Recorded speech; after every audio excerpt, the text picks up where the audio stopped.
So Mualani and Chasca are back in the 5.8 banners, and I know what a lot of you are thinking, is it over for these characters since this is the last Natlan patch we have right now? We're moving into a new meta with Nod-Krai and the Lunar Charged and the Lunar Bloom and stuff like that. So are these characters outdated, or at least are they going to be outdated very soon? Or are they still going to be relevant and it's good value for you to pull for them and get them on your account right now? In this video we'll just be analyzing their kits, and we're going to be looking at them mainly for the angle of, is it worth it for you to get them right now at this point in the game, or should you just skip them altogether and focus on the new upcoming Nod-Krai meta and the new upcoming region characters and stuff like that? Before we do that though, if you're planning to get any characters, the best way to get Genesis crystals and primo gems is going to be through ldshop.gg. ldshop is a cheap, fast, and secure top-up website where you can buy different games currencies including Genshin Impact 20% cheaper or more. Check it out in the link in the description or the pinned comment.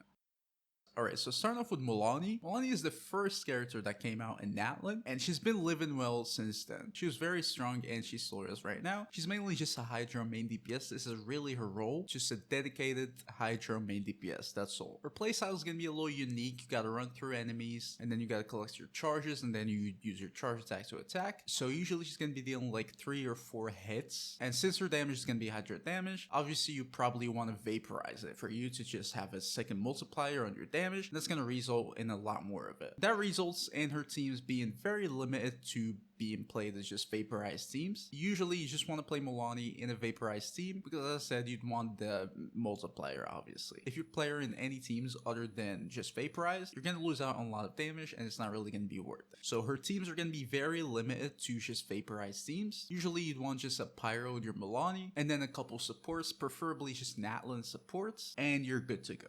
But yeah, as I said, this is usually just going to result in you playing her only in either vaporized teams or sometimes just like burn in teams or like burn vape, but usually the main type of team for her is just going to be a vaporized team. So as I said, you'll need a pyro applicator for that, but there's not many pyro applicators that are going to work with her pretty well. So you'll need either Moika, or you can use Strong Ling or the pyro MC, but obviously they're not going to be as good. Some of Mualani's current problems are mainly just that she's going to be clunky to play a little bit. In terms of teams I explained, you'll need very precise teammates for you to make her work, and then also her playstyle is a little bit annoying because, as I said, you'll need to collect the charges, run through enemies and stuff like that, and her auto direction thing is not always accurate. It's not the best. I don't like playing her, and I know a lot of people find her playstyle pretty clunky to play, which is a big con for me in my opinion. But yeah, obviously you'll need to be pretty precise. You want to vaporize all of your hits because all of your damage is going to be coming from 4 hits, which is the biggest problem with Mualani. But besides that, she's still a great DPS at this point in the game right now. But our main subject is going to be, how will Mualani be in the future, especially the new upcoming Nod-Krai meta? How will Mualani perform in that? Honestly, at this point right now, it's mainly just speculations, but personally I do not think Mualani is going to have a great place in the Nod-Krai meta. I feel like her current teams are just going to stay like that. She's going to be dealing great damage. The damage ceiling is probably going to be higher because of the upcoming characters. She's probably going to be power crept a little bit, but she's not going to be too bad. Because as I explained before, mainly, usually you just want to play her as a vaporized main DPS character. I don't really see any uses for her in general. I guess you can play her as like a support for Skirk, but that's just not why you'd want to get Mualani like at all. So her main role is going to be a main DPS, and I do not see any upcoming Nod-Krai characters supporting her in any way that's going to be pushing her boundaries even more. Even though, to be honest, we still don't really have a full Mualani team right now at this point in the game, where it's like it's perfect with every single character. Usually you're still, you know, sacrificing something and half-assing it with many characters. But I still don't think she's going to get that in Nod-Krai at all. I don't think it is going to be her time, maybe in the far future, but at least from what we're seeing from even the leaks right now, the upcoming like 4 or 5 characters, I don't really see anyone that's going to be uplifting Mualani, and I'm not even seeing a team that's going to be uplifting Mualani in any way. I feel like she's just going to stick to vaporize, which is not going to have much to do with the Nod-Krai upcoming meta, and she's going to be power crept a little bit. So her value, I personally do think, is going to drop. I don't think she's going to be horrible, that's for sure, but her value is definitely going to drop. She just doesn't apply enough Hydro for me to see her as like a on-field driver for any Nod-Krai themed teams in the future. And as I said, she's probably just going to stick to vaporized teams, which I don't think we're going to be getting any major upgrades to in the future, or at least in the near future in this Nod-Krai meta. So the final verdicts for Mualani, I do think her value is going to drop, unfortunately. Again, I don't think she's going to be horrible because her damage is going to be pretty high. I don't think she's going to be power crept to oblivion. I mean, we're still still seeing like main DPSs from way back still doing pretty fine right now. So I think she's still gonna be fine. You're gonna be able to clear with her, especially if you invest in her a little bit, like you have C1 for example, maybe her weapon, or have good artifacts and stuff like that. But in general, for you to get her right now, no, I don't think that's gonna be a super good decision unless you really like her or like her playstyle. Then in that case you can go for it. Or also if you have just a ready team for her, for example,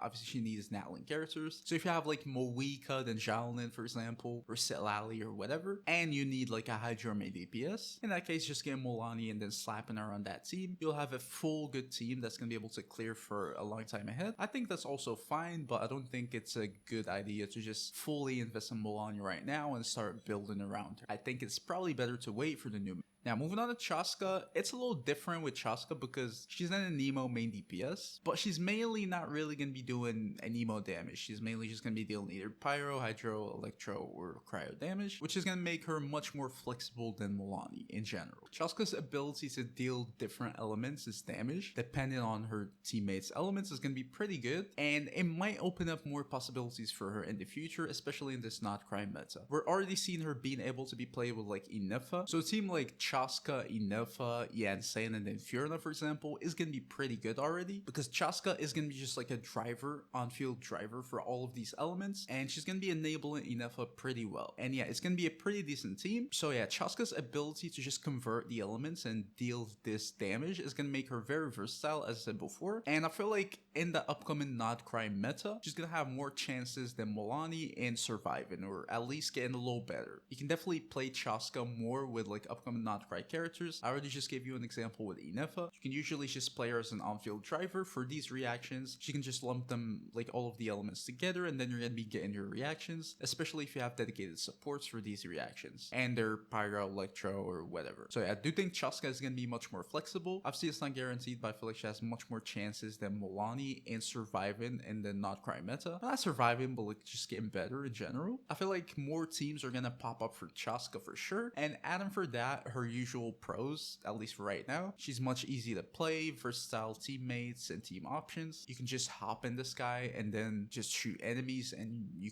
cannot be hit, which is pretty good. Also her exploration options are gonna be pretty good. I enjoy her a lot, and like just the overworld. She can literally fly. She's one of the few characters who can fly. We just haven't seen any. I think it's just Wander and then her. So yeah, she has a lot of cool things about her, and I do think she still has a genuine chance in the future Nod-Krai meta. Chasca can definitely get better, and personally I'm pretty confident we're going to see more teams for her pop up in the near future. So compared to like Mualani for example, Mualani does deal more damage than Chasca right now in terms of like their best teams, both of them, but I feel like Chasca is the safer option to go for because she has more flexibility in general. She seems to be more future proof. Again, this is just speculation. She has a much higher chance at getting upgraded than Mualani in the near future. So I think going for Chasca is going to be a much safer bet than Mualani. So yeah, now for the final conclusion, should you get those two characters? For Mualani, honestly, I'd just say if you have good Natlan supports already and you have teams where you can just plug her in, for example, as I said, if you have like Setlali, Xiaolin, Moika, you know, you have a good foundational like Natlan base and you can just get Mualani and easily slap her on the team. I think it's fine, even though I still don't recommend it, but I think it's fine going for her. At the end of the day, you're just gonna have a strong Hydro DPS and she'll still gonna be good and fine even in the future, that's for sure. Obviously, she might be a little power crept, but it's guaranteed that she's still gonna be fine. She's not gonna be useless like in the next 3 patches or something like that. With Chasca, I do think she's more future-proof, sort of a little bit. Again, this is just speculation, so take it with a grain of salt. But I think she has more openness to where she might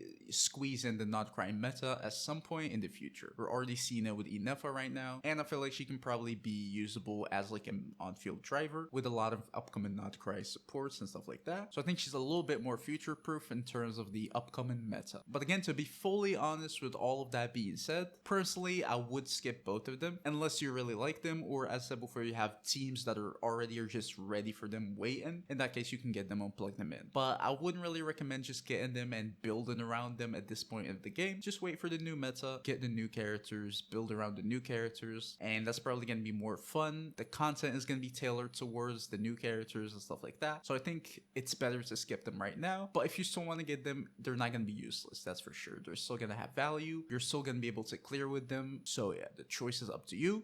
Tell me what you guys think in the comments. Don't forget to leave a like, subscribe to the channel. I'll see you guys next time.